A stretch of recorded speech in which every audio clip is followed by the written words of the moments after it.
It's January 9th here in Seoul, and I'm Kim Dami. We begin with these stories making the headlines at this hour, starting with the coldest day of the season here in South Korea. South Korea is feeling a winter blast, with the capital Seoul waking up to minus 12 degrees Celsius and Cheollong-gun County dipping as low as minus 18 degrees. All eyes are on when South Korean investigators will execute the extended warrant to detain President Yoon Suk-yeol over his martial law declaration. Yoon's lawyer says Yoon will not comply with attempts by investigators to detain him. At least 5 people have been killed in wildfires burning out of control in the Los Angeles area. California Governor Gavin Newsom called the fires the most devastating in LA County history. South Korea is bracing for this season's coldest temperatures on Thursday, and the severe cold snap is expected to linger throughout the day. For more, here's our Lee Ji-hyun at the Weather Center. The capital woke up to the coldest day of the season so far. Feels like temperatures were below minus 15 degrees with the season's first cold wave advisory. Numbers seem unreal for Gosong and Muju counties this morning. Making matters tougher are freezing daytime temperatures. Seoul will have highs at minus 8 degrees, but that sub-zero wind chill will make it feel colder. And tomorrow morning, it will be even colder than today. Meanwhile, snow in Chungcheongnam-do and Jeolla-do provinces will continue with up to 20 centimeters of heavy snowfall in the forecast, with a heavy snow advisory being in place. That's all for now, but I will be back with more at the end of the newscast. Now, the issuance of a second arrest warrant to detain President Yoon Suk-yeol is once again drawing attention over when the investigators will show up this time. We head over to the president's residence in Hannam-dong, where our Lee Soo-jin is on standby. Soo-jin, the CIO is yet to come to Yoon's residence as of this morning, right? Right, so we're here near the president's residential area. We've been here actually since around 7:40 a.m. today, and we actually got here early to see whether there are any signs or preparations of the execution of a second arrest warrant take place. But so far, that such execution of an arrest warrant seems quite unlikely. And no one knows for sure exactly when the execution will take place, as both the Seoul Western District Court and the CIO did not reveal the exact extension period. While warrants are typically valid for 7 days, a judge may extend the duration if deemed necessary. It's speculated that the CIO is most likely to attempt to arrest Yoon on Friday or next Monday or Tuesday, as the weekend is likely to bring even bigger crowds. We can already see heightened security here. This includes the installation of barbed wire. You can see how the entrance road to the residence is blocked off by numerous vehicles. We can definitely see and hear the tensions. Now, with a potentially more forceful second attempt expected, how has the president or his legal team responded, Soo-jin? So the president's legal team has been arguing about the validity of the second arrest warrant, more specifically the fact that it comes from the Seoul Western District Court. And let's take a listen to what the lawyer for President Yoon has said. The president will stand trial if the CIO indicts him or requests a warrant with detention from another court. He also said that the Seoul Western District Court, which falls outside the CIO's jurisdiction, should not handle these matters. The lawyer also refuted allegations that President Yoon is in hiding. Here's what he said. I went to the presidential residence yesterday evening and met the president. This is really unbelievable, false propaganda and a manipulation of events. Well, Soo-jin, I can tell you're fighting the cold out there. Even with a significant drop in temperature today, there are still people out there protesting. So like I said earlier, we arrived here before 8 a.m. today, before 7 a.m. And you can kind of see how when we first arrived, there weren't that many people here, but you can kind of see the number of people and the crowd starting to slowly grow. And behind me is the entranceway to the president's residence. And also you can also see that's why the protesters are lined up nearby. And protesters are currently braving the cold by setting up various tents along the road. It's clear that the protest, which had briefly subsided, has started escalating again since Wednesday after the second arrest was issued on Tuesday evening. That's all I have for now, but I'll be back in our next newscast with more updates from the afternoon. Back to you, Tammy. All right, Sujin, thank you for the coverage. We appreciate it. Now, investigators are agonizing over the timing of their second attempt to detain President Yoon, especially following their first failed attempt. It could be literally any time from now. Let's discuss more with Professor Baek Tae-hong. Welcome. Hello. So there are lots of possibilities being raised. Could the investigators' move to detain President Yoon take place during the day or at night, or maybe even over the weekend? But Professor, when do you think may be the best time for the CIO this time? It is difficult to say when at this time because they do not they have not disclosed the deadline of the new second arrest warrant, but I think prosecution and police will likely to want to execute it as soon as possible. Some say it could be executed today. Considering the barricades and barbed wire at the presidential residence, it is also possible for them to carry out the arrest warrant after the arrest warrant for the chief of the presidential security service is issued, which means it can be early next week. Well, no one's sure about the timing, but we do know that these investigators are more determined than ever to really execute a warrant this time. But how do you think investigators are preparing themselves for the second attempt? I think, first of all, in terms of execution of arrest warrant, this time CIO seems to be quite determined to execute it without any failure or complication. And the difficulty is that the acting president, vice prime minister, emphasized that there should be no physical conflict between governmental agencies. So in order to execute the arrest warrant without having this type of conflict, probably they need to mobilize overwhelming physical force and numbers of the investigation side, and they should also minimize the number of the citizens and also the resistance from security services. And they also need to mobilize to achieve this goal some armored vehicle and other the investigation power. So probably these are kind of something that they are currently pondering over. And especially if there is a human shield formed or any human chain formed, they may need to remove them from the site to another places. Some of them might be arrested. But I think the CIO and also police will definitely perform this this kind of execution of arrest warrant. The issue is when.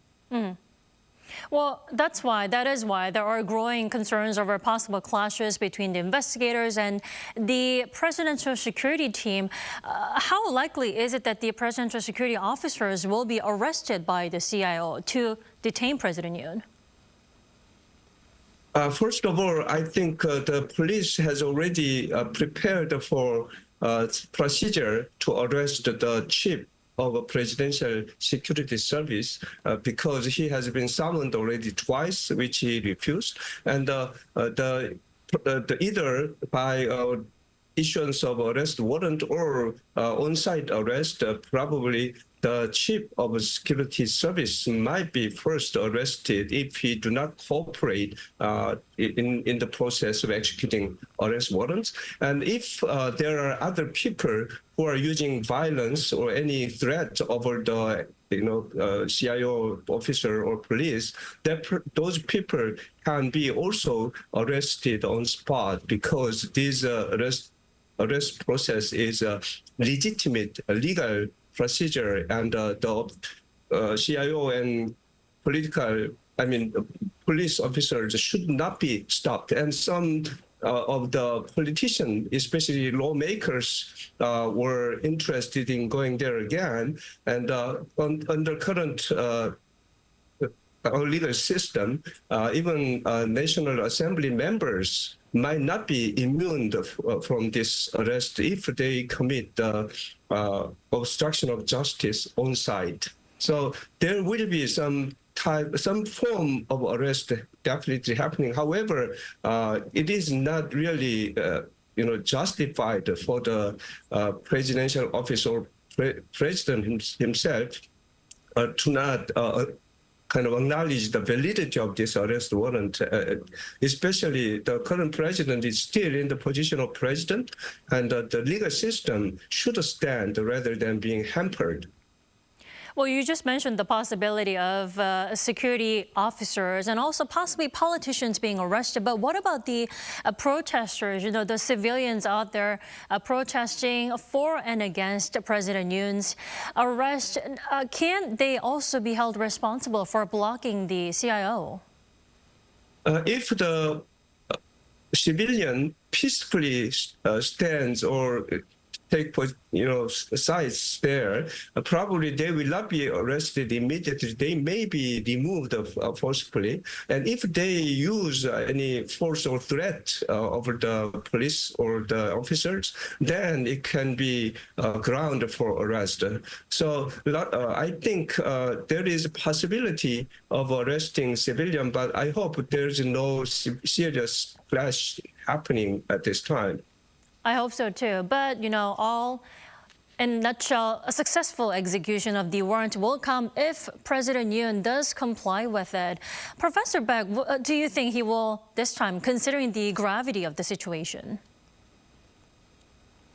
I'm very sorry, but at this time there is no kind of sign of hope, especially President Yoon's legal team announced that they would not comply this execution of arrest warrant, emphasizing the legal validity of this arrest warrant. And alternatively, they suggested that they would go follow the detention warrant or any conviction without warrant happening. But I don't think this is really an option, because this warrant is really issued through the regular system, and the government and all of the world and all the people in Korea are watching whether the rule of law in Korea is standing or failed in front of resistance, which is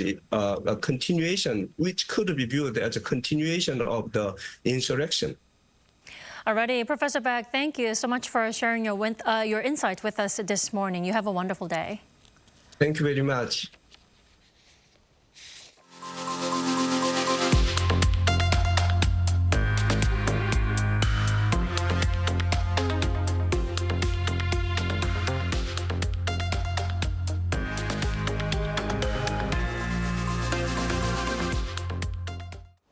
Andy Kim, who recently became the first ever Korean-American senator, has said any attempt by President-elect Donald Trump to withdraw or draw down American troops in Korea will be met with pushback. Our Bae Eun-ji tells us more. Amid speculation that President-elect Donald Trump could possibly seek to pull American troops out of South Korea, the first-ever Korean-American senator, Andy Kim, warned that he believes there will be strong bipartisan pushback if Trump were to hint at taking such action. Speaking to reporters in Washington, D.C. on Wednesday, Kim stressed that the United States also strategically benefits from defending its ally in Asia. Commenting on concerns about the incoming Trump administration's foreign policy, Kim vowed to protect alliances and partnerships in the Indo-Pacific region and serve as a bridge between South Korea and the United States. He specifically said that he will stand up vigorously if Trump attempts to use military or economic coercion against Asian partners. The senator also addressed the turmoil in South Korea following President Yoon Suk-yeol's declaration of martial law and said the country must focus on resolving political uncertainty. Stressing that it's a critical time for stability, he cautioned that it's not for any particular individual to use the situation to advance their political ambitions, noting that South Korean politicians need to be very careful with their thoughts. Kim also said that he was able to witness a sense of resilience in South Korea's democracy, saying that this gives reassurance that the situation will work through smoothly. Born and raised in America as a son of Korean immigrants, the three-term Democratic congressman won the Senate seat in New Jersey in an election in November. Peun's Arirang News. South Korea and the U.S. on Wednesday formally signed a memorandum of understanding on principles concerning nuclear exports and cooperation. According to the Ministry of Trade, Industry and Energy on Thursday, Industry Minister An Deok-keun and U.S. Secretary of Energy Jennifer Granholm attended the signing event in Washington. In a joint release, Seoul and Washington highlighted their mutual commitment to maximizing the peaceful use of nuclear energy under the highest standards of safety, security, and non-proliferation. The signing also comes amid the ongoing dispute between Korea Hydro and Nuclear Power and Westinghouse Electric over a nuclear reactor export. Let us now shift our attention to CES 2025, where there is a parade of brand new technologies and some promising gadgets. We connect with our Moon Hae-ryun in Las Vegas. Hello there, Hae-ryun. Hi, Tani. It's good to hear from you. So, Hae-ryun, it's a day 2 at CES. Let's start with how South Korean firms are stealing the show. Well, Tami, I am happy to say that Team Korea has a strong presence at CES this year. I was greeted at the entrance of the Venetian Expo, which is the convention center that I'm standing in currently, with rows upon rows of banners for the South Korean firms here on display. And that was reflected in the numbers. So after the United States and China, South Korea ranks third in the number of booths at CES 2025, with a record-breaking 900 or so exhibitors in attendance. That's not only intentionally renowned tech giants such as Samsung, SK, and LG, but small to medium-sized businesses as well. So taking into account the fact that CES this year is happening just a little before President-elect Donald Trump's inauguration, there has been discourse surrounding the looming threats of tariffs and his protectionist policies. And amid these concerns, Samsung's vice chairman Han Jong-hee made assurances during a briefing that AI-driven innovations in their supply chain can address potential challenges. Meanwhile, South Korea's tech industry also continues to face global competition, particularly overpricing with China. Korea has also made strides, moving beyond focusing on quantity to improving quality, which I take as a hopeful sign. SK's collaboration with major AI companies in the US shows that South Korean companies are taking a role in AI on the world stage. As a Korean, I think that's something to be proud of. SK Group's chairman, Choi Tae-won, reportedly met with NVIDIA's CEO, Jensen Huang, to discuss their partnership, expressing his confidence in SK Hynix's technology as he revealed that the South Korean tech giant's development speed recently surpassed that of NVIDIA's. Chen noted that whilst NVIDIA previously pushed SK Hynix to accelerate development, the dynamic has shifted. Well, Hae-ryun, I'd like to point out how you mentioned that many of the innovation awards were won by, startups and SMEs this year. Tell us more about that. That's right. So earlier in the day, I visited the Korea Pavilion and the K-Startup booths that are located on the lower levels of this convention center. And I was told that the reason why they're down there is to symbolize the fact that they're working their way up from the bottom. And while indeed they are working their way up, in fact, a large portion of the innovation awards won by Korean companies this year were won by SMEs, accounting for 3/4 of the total, bringing South Korea up to the top top in terms of the number of innovation awards won at this year's CES. So many of these awards were won in artificial intelligence and digital health, which are among the key industries in the spotlight this year. Generative AI also made its way into Team Korea's booths.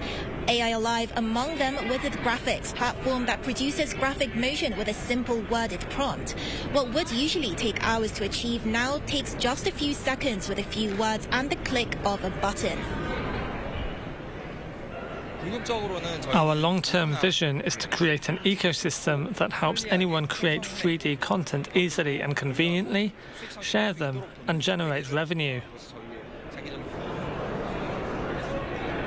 So AI Live caught the attention of international tech firm Microsoft, and they're scheduled to hold a meeting today to discuss potential collaboration. Well, these are indeed all pretty impressive achievements and accomplishments. Yoon, before I let you go, now what role have the government and related organizations played in supporting these firms at CES and also beyond?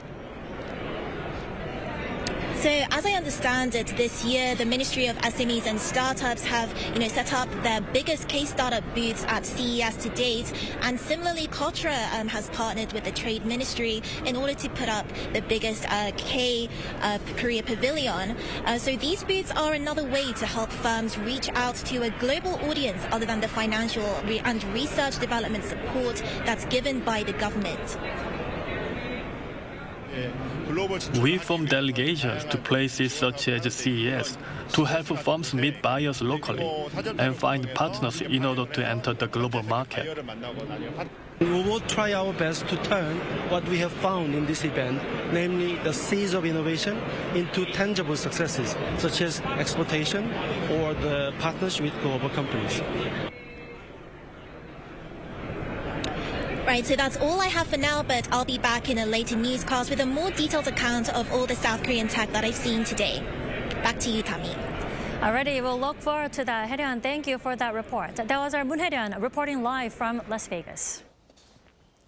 Now, in other news, at least 5 people have been killed in wildfires raging across Los Angeles County with strong winds fanning flames and leaving firefighters struggling.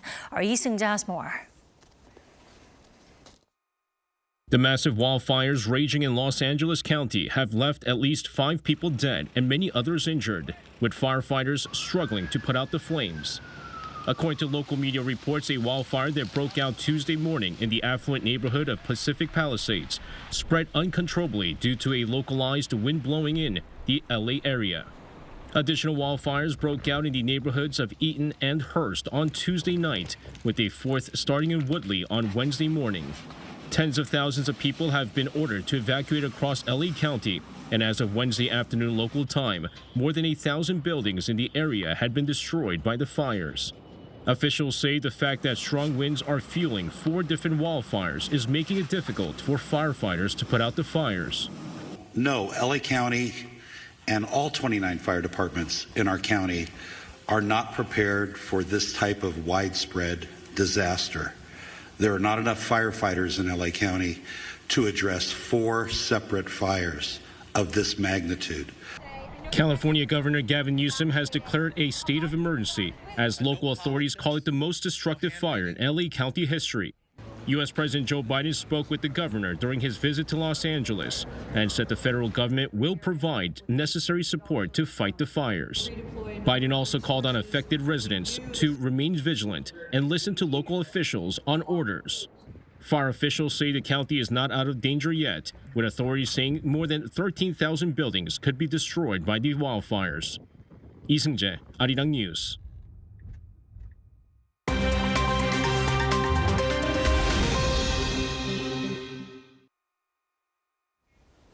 Good morning, I'm Yoon Se-young, and this is The World Now. Germany and France have sharply criticized U.S. President-elect Donald Trump's comments on Greenland. This follows Trump's interview on Tuesday, where he said he would not rule out the use of military and economic measures to acquire the Danish autonomous territory. German Chancellor Olaf Scholz emphasized that the principle of inviolability of borders applies to all nations, regardless of their size or power. French Foreign Minister Jean-Noël Barrot also declared that the European Union would never allow an attack on its borders. Against Trump's ambitions, Denmark has also maintained that Greenland belongs to its residents, while Mette Frederiksen, the Prime Minister of Greenland, has said that the territory is not for sale. The World Organization for Animal Health has called for stronger measures to control the spread of avian influenza following the first human fatality from the virus in the United States. The virus, which has spread globally in recent years, has caused mass death in poultry and other animals, driven up food prices, and raised concerns about the possibility of a new pandemic. WOAH Director General Dr. Monique Alloyd highlighted the importance of risk management to prevent the spread of avian flu and its potential transmission to humans. Dr. Alloyd also warned that if the virus mutates, it could potentially spark a pandemic. She also said vaccine distribution needs to be expanded to help curb the virus spread. Turning to Egypt, a remarkable discovery has been made in the southern archaeological site of Luxor. On Wednesday, Egyptian archaeologist Jahi Hawass announced the discovery of roughly 1,500 intricately decorated stone blocks with vivid color near the temple of Queen Hatshepsut. Queen Hatshepsut, who passed away around 1458 BC during Egypt's 18th dynasty, was one of the few women to rule ancient Egypt. Since 2022, Hawass and his team have been leading excavations at the site. He described the decorated blocks as some of the most beautiful scenes he has encountered in his life.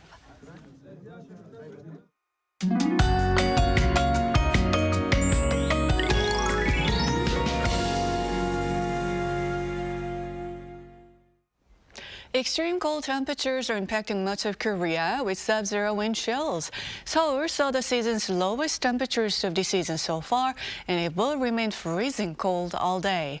Meanwhile, snow in Chungcheongnam-do and Jeolla-do will continue with up to 20 centimeters of snow in the forecast until tomorrow.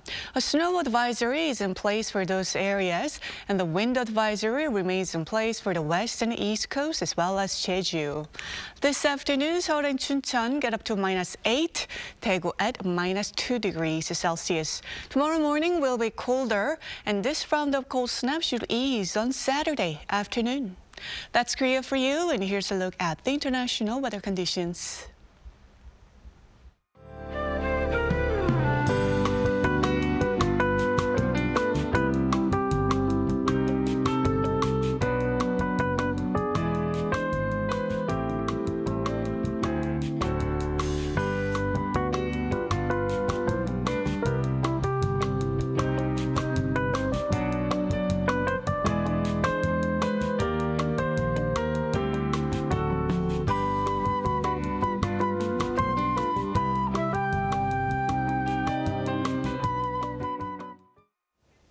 That's all we have for this morning. Arirang News will be back at 5 p.m. Korea time. Thanks for watching.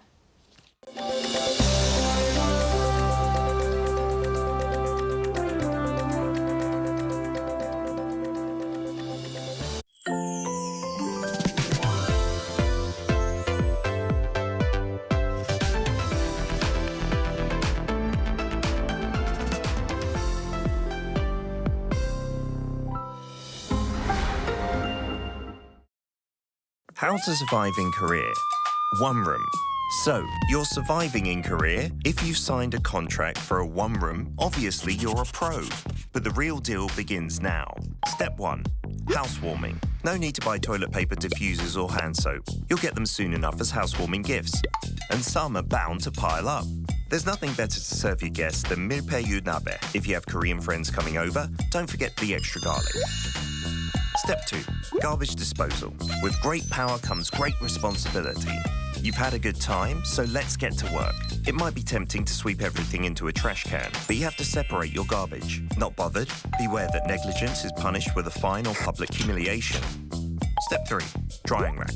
You're excited to live alone in Korea, but the fate of these items, hanger, storage, or a hanger. Go get fresh coffee outside. Jogging doesn't cost anything, and nothing beats instant rice. But Keep one item around so that you don't get too lonely. Step 4. Pros of living alone. No mum. Cons of living alone. No mum. A new towel doesn't magically appear.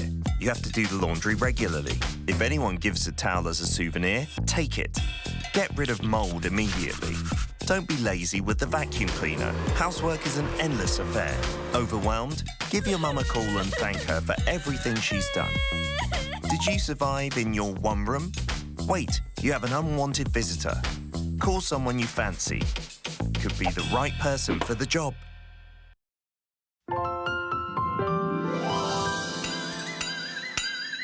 It's go time.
Presiding over Monday's cabinet meeting following his latest diplomatic agenda in New York, President Jeolla-do South Korea's economy will grow. The central bank has kept its key interest rate unchanged.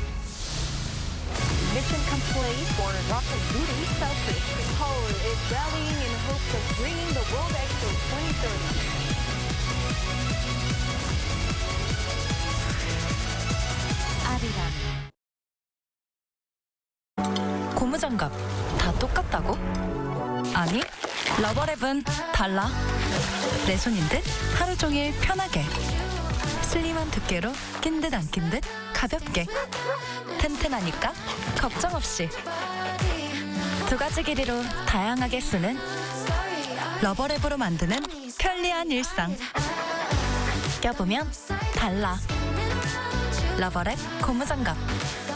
러버랩.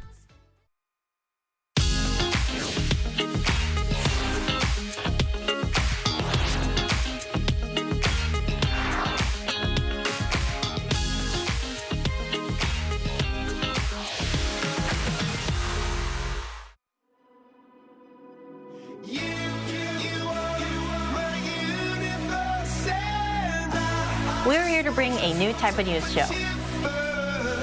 New insights and new styles and new topics every day. We are News Generation. Bring news just for you. It's Thursday, January 9th here in Seoul. I'm Song Yujin, and you're watching News Generation. Today, we're joined by Jessica Arirang. Happy Thursday, everyone. Happy Thursday. Yay. And Kang Won-ju. Good morning. Good morning. Now, both are here to speak on behalf of those in their 20s and 30s. So we're going to begin with our keyword news. Our keyword news for this Thursday is cold snap. The Korea Meteorological Administration issued a citywide cold snap warning for Seoul on Wednesday evening. This warning is issued when daytime lows are are expected to drop below minus 12 degrees Celsius for at least 2 consecutive days. And today, temperatures across much of South Korea are expected to stay below zero all day. So I want to ask our panelists, how was the weather on your way to the studio this morning? And we're seeing a rise in cold and flu cases here in Korea. So what are some practical tips on staying warm and healthy amid this cold spell? Yeah, I was freezing on my way to the studio today. My friends call me 얼죽코 because I always wear coats instead of wearing the padded jackets. No matter how freezing the weather. No matter how freezing it is. But this winter, including today, is so cold, right? So I just threw out my principle of 얼죽코. I wore a padded jacket today. But anyways, I think the best way to stay warm is wearing as many layers as possible under padded jackets, like sweaters, cardigans, zip-ups, hoodies, anything you have, just wear it. And another tip is to use a hand warmer right here. Hand warmer. I always have one in my pocket, and I also have a spare one in my bag. So a tip for using this hand warmer is to shake it as fast as you can, and about 10 minutes before you leave your place, and throw it into your jacket pocket. It will save your life.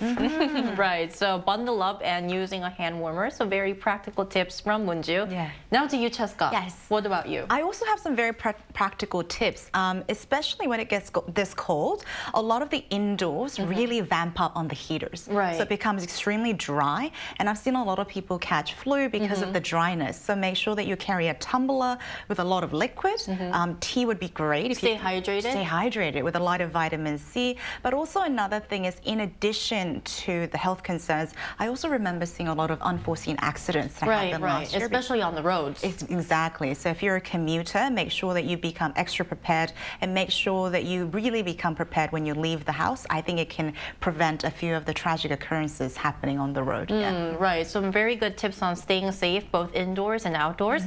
Meanwhile, the country's weather agency predicts that the cold weather will continue until Saturday, so definitely bundle up. And that was our keyword news for this Thursday. So we're now going to move on to our main discussion of the day. It's Thursday, time to explore the Korean wave and the global appeal of Korean culture. Take a look at the screen to find out more. After a 3-year wait, Netflix last month finally released the highly anticipated second season of its global sensation, Squid Game.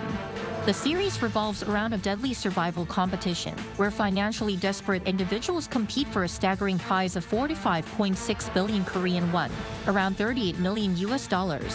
While the intense life or death games and themes like poverty, social inequality, and class anxiety continue to grip global audiences, Korean traditional children's games woven into the storyline have also sparked global interest.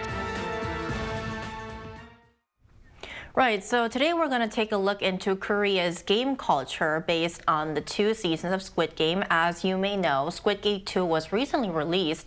So I want to ask our panelists, did you have the chance to watch the second season of Squid Game because it was widely anticipated? And if you did, what were some of the standout moments or games that drew your attention? Yeah, it definitely drew a lot of people's attention, and I remember we even had the nomination before it was the Golden Globes nomination before it was released.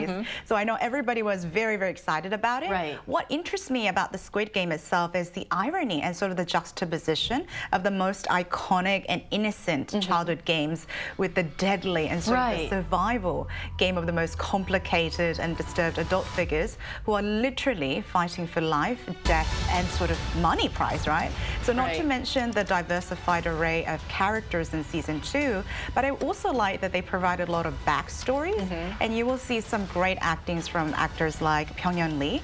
But I don't want to spoil too much, but I just want to provide a fair warning to people who are chicken-hearted like myself. It can get a little bit violent, so if you're like me, definitely just be a little bit careful. But as you mentioned, Eugene, there are some very interesting elements that director Hwang added in season 2, so I hope the Western audience also find it appealing as well. I think that the big contrast, very fun childhood games, but the theme is about poverty, class divisions. I think that contrast is what really draws in viewers. And even the players themselves, as you know, are the adults who sort of have lived this life where the innocence has been lost. So the fact that they're playing a game that was supposed to be enjoyed with a pure heart, with an ulterior motive, I think adds a different sort of twist and irony to the whole genre. Definitely. Then I also want to ask the question to Munju, because as far as I know, Munju is the only one who saw and completed season 2 of Squid Game. So I think you have a lot to tell us. Oh, I can spend all 30 minutes today, but for time issue, I'll just make it short. I finished in a day. Only had 7 episodes. A day, wow. Yeah, as a professional drama binge watcher, it was so easy for me to finish in a day. Anyways, a game that stood out for me was Korean Jackstones, 공기. Believe it or not, I'm pretty good at this game. I really liked it in my youth. I'm not sure if you guys are aware. There are 2 very most common types of 공기. One's tambourine 공기 and one's ara 공기. I like the tambourine one because the sound it makes when you like throw it high, it's so great. It just adds to another like whole new like sensory elements of the game. So and it sounds like a tambourine, which is the reason why they're called tambourine 공기s, right? Yeah, exactly. And also, anyways, the game that stood out for me was the Korean Jackstones and the moment. I don't want to spoil you guys too much, so the moment that really stood out for me was the very end of the series, end of the episodes, like episodes 6 to 7. So you better watch it and find out which moment was standing out for me. Right. So when talking about Squid Game, we definitely cannot talk about the various types of Korean folk games, traditional games that were introduced. So from its first season in 2021, Squid Game brought Korea's traditional childhood games to the global audience, as we mentioned earlier. And season 2 also introduces new games with a deadly twist. And it's really interesting because the show's title, which is Squid Game itself, comes from an actual Korean game played on sandy playgrounds where players use a squid-shaped diagram, which is obviously the reason why it's called Squid Game. And we could see Squid Game being played in season 1 during the first and last episodes, and is played by the main characters Ki-hoon and Sang-hoon, who are childhood friends. So we're now going to focus a bit more on what types of Korean games were introduced in both seasons of Squid Game. So could you first start us off, Cheska? Yeah, I mean, there are so many because even director Hwang himself said that he tried to introduce and add elements of these traditional games as much as possible so he can introduce them to the international audience. But let's start with the most iconic one of season 1. I think everybody knows Young-hee. Oh my God, it scares me. It scares me when the head rotates. It's supposed to be the most innocent and fun game for the Western audience. It is called 무궁화 꽃이 피었다, which means the 무궁화 flower, the national flower of Korea, has blossomed. And if you've already seen it, you know the rule. It is a twist of playing tags. So one player is it, and the other player has to sort of like freeze, stop, and move, and try to touch the tag and then get back. In season 2, for me, I think the one that a lot of Western audience found quite iconic is the 공기놀이, the Korean jackstone that Munju mentioned. Right. So it is played with 5 stones, and it is a game that requires a lot of hand-eye coordination, strategy, and focus because you have to pick out the right stone.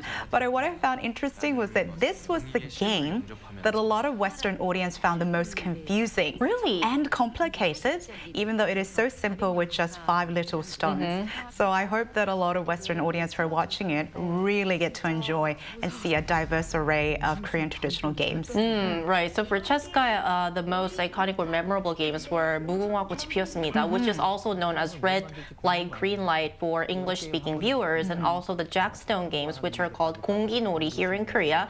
Now to you, Munju, could you tell us some more games that you found interesting in Squid Game? Yeah, of course. In season 2, different games from season 1 are introduced. One of them is 비석치기. We call this flying stone in English, which is a game players aim to knock over an opponent's upright stone by flicking or throwing their own stones. And in fact, this origin has been unknown and has multiple explanations with its origins based on different Chinese characters. And 공기, 팽이치기, spinning top, and 제기차기, which we call also 제기차기 in English, also appears. And there was a 5-person 6-leg game, which we are seeing right now, which players tied their legs together and moved as if they were one body. And another game involved pairing up based on the number called out by the host.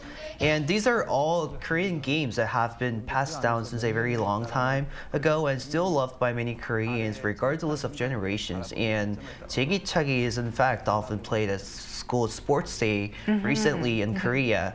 And also when Squid Game 1 released, games like Honeycomb Candy Challenge or like 달고나 and Tug of War, right? Yeah. It's gained popularity overseas, like a lot of popularity, and it's exciting to see which games will capture the global fans' eyes these days. And already many global fans are trying and sharing their experiences of 비석치기, flying stones. So it will be interesting to see what's coming next for us. Right, because we have one final season, the third season left in Squid Game, which is expected to be launched this year. We'll see what kind of Korean games are introduced in the final season. Now back to Squid Game 1 and 2. For our viewers who may be curious after watching the show, how diverse Korean games are. Right. Then I would like to ask you, Cheska, are there similar games in other cultures, or are these games only unique to Korea? That's an interesting question. So I didn't know until I did a bit of research, but Japan has something quite similar to apparently 무궁화꽃이 피었습니다, which is another tag game. And 공기놀이, the jackstone, and the 제기차기 that Munju mentioned is also played in China, and also in Europe. There is something similar to 팽이치기, which I am not unaware of, but I'm very interested actually to know if there are some similarities between the Korean games that are played versus the lot of different traditional games that are played in different countries. Because Yoon and I discussed, we were quite curious what drew the international audience to the Squid Game content itself, but perhaps these similarities of cultural games might have helped the audience to actually bridge the gap between different cultures. So I'm very interested to find out. And I think this will also give our viewers, international viewers, a chance to kind of explore the gaming cultures of their countries as well, because they might look into,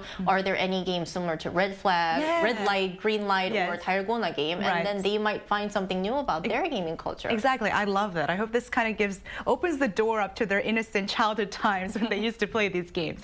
Right, and talking about other K content and Korean gaming culture even more, it's not just dramas like Squid Game that offer a look into Korea's game culture. Lately, K-pop songs have also become a medium for introducing Korean games to the global audience, which we talked about on Houston before, right, Munju? Yeah, exactly. Recently, Rose's APT, the new song, became very popular, and the lyrics themselves are actually based on a Korean drinking game, or 술 게임, which you play while drinking. So the part at the beginning of the song where it says 채영이가 좋아하는 random game start, right? This is what Korean university students chant, and it's actually in the music video right there we're seeing right now. And the apartment game involves several participants placing their hands together and then removing them one by one from the bottom. And with the person removing their hand, a specific number called by the leader having to drink a penalty shot. And additionally, the 북청사자 노름 appearing in BTS's Idol music video is a traditional folk music, folk performance held as a part of the seasonal costumes throughout Bukchung County and Hamgyong Province. And it's fascinating how traditional games and performances are woven into modern K-pop and K-contents. Right, so we're seeing Korean games being introduced both in K-dramas, K-series, and also K-pop as well. And now to find more about Korea's game culture, we also asked our viewers which Korean games they know about and which ones they'd like to try. And let's hear what 3 of them had to say. Our first comment for this Thursday is by Roddy Russell Jr. 1174. I used to play Red Light, Green Light when I was a kid. 달고나 carving looks like a challenge, and the candy itself looks delicious. It's already a prize. Whether you break it or not, you've already won. You're quite right. And then official spiritual success. I saw some K-pop stars play a dice game called 공리 during Chuseok and catch them on the back of their hand, kind of like playing jacks. It seems fun. Hazelnut soju and 아파트 sound like something fun too. Benny97 says, I want to play the APT game because it's a drinking game and fun to try with friends. That will define why so many people are keen on K-pop these days. So looking at our comments, we can definitely see that our viewers got to know more about these Korean games thanks to K-dramas and K-pop. Now to find out how popular Korean games have become thanks to K-content, we'll be joined by a millennial from Switzerland after this break.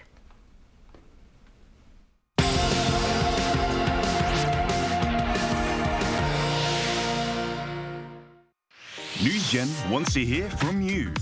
Go to YouTube and search our channel Arirang News. Click Community and leave a comment down below. Make a new type of news with us. Today, we're joined by Matthew Ambrose, a millennial from Switzerland who's living in Korea. Welcome back to the show, Matthew. Good morning. Morning. So Matthew, I want to ask you, how familiar are you with Korean games and where did you first hear about or encounter them?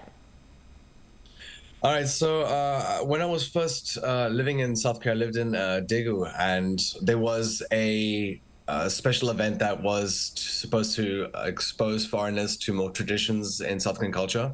And I believe this was during the Seoul period. And that's where a lot of the foreigners were gathered and we were able to learn a little bit more about some of the traditional games. And so I believe we played Yoon at that time, and then got to know dakji as well. And I think, as you previously mentioned, gongi too.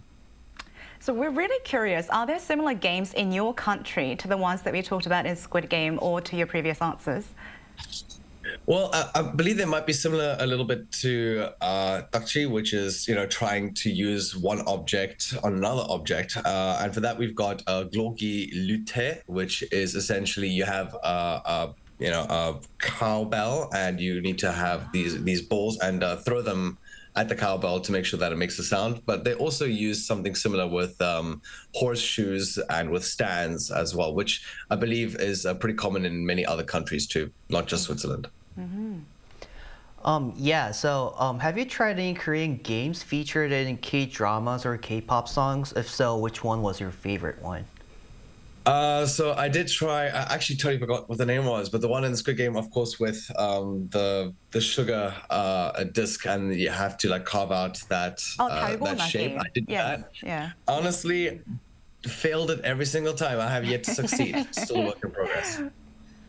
I see. All right, Matthew Singh, thank you so much for your time today. Always lovely to have you on our show. Thank you. All right, thanks. See you next time. Thank you.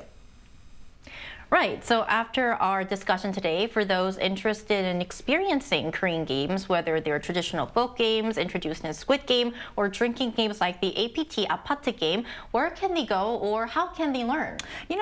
Drinking game can be played without alcohol, so I recommend definitely trying it out. And there are some great how-to videos online, so please check them out. But also, Yoon that Matthew mentioned is also a traditional board game. It's like throwing sticks. Yeah, it's so much fun. And we actually play in Lunar New Year's, which is coming up, so definitely check those out too. Right, and as there are less than 3 weeks left until the Seollal holiday, definitely a great chance to play this Yoon game out. Exactly, yeah. What about you, Munju? One of the best ways to experience Korean games is by visiting a folk village.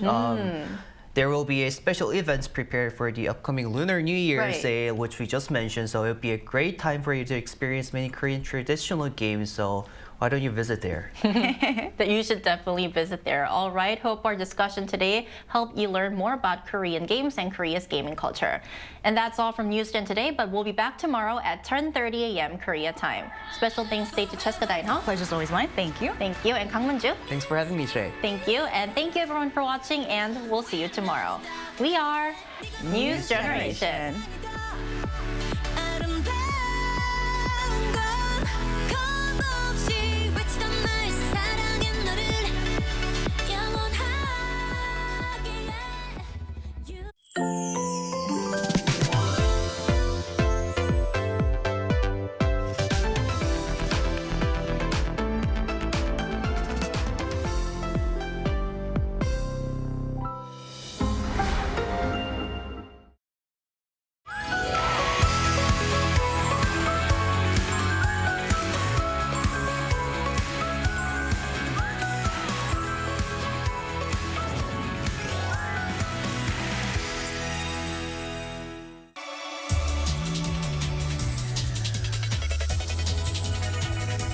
The single letter that has captivated the world, K.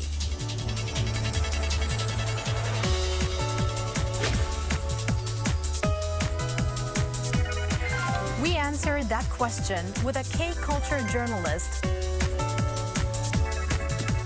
on The Culture Wave. What's the next K on your radar? Get ready to ride the wave